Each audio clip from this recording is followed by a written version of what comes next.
So today I was photographing former President Trump at a campaign rally here in Butler, Pennsylvania. I was right in front of the stage, directly in front of the stage. It was a normal rally.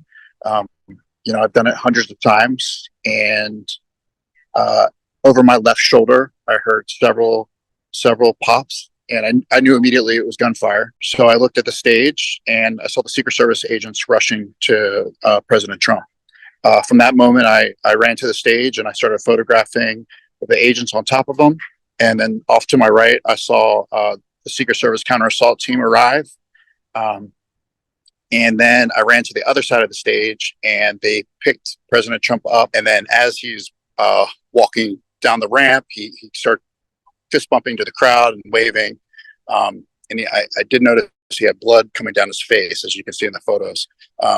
The agents took him down the ramp and they put him into an SUV. And again, as he was getting into the SUV, he also started pumping his fist again.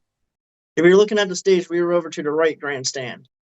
And we hear the 3 shots. And again, this is where seconds turn into minutes. And I just remember looking around and no one's going down. So I screamed, "Gun, get down." And I grabbed my mom and I yanked her towards the grass because we were so low. And she was on top of an 80-year-old woman, and I was on top of her. And I remember checking her for blood and everything, and 4 more shots rang out.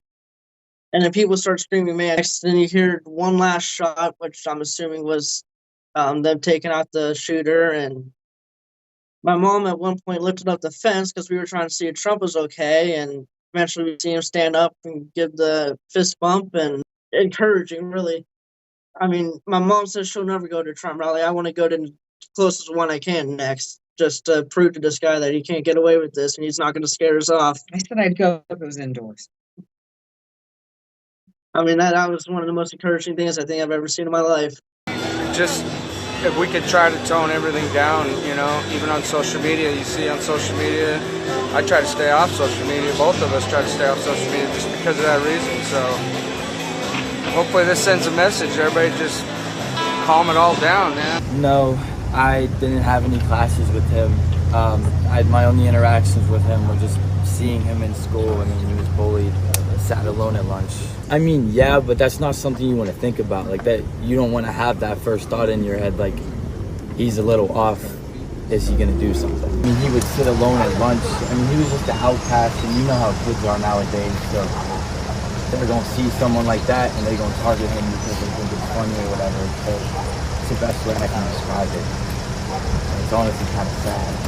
I don't want to say this is what provoked it, but you never know. You said he was a loner? Yeah. I want to say he was a loner more because he was quiet, but like he was just bullied. Like he was bullied so much.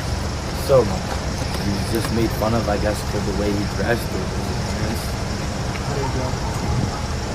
Like they were just saying jeans. He'd wear hunting outfits sometimes.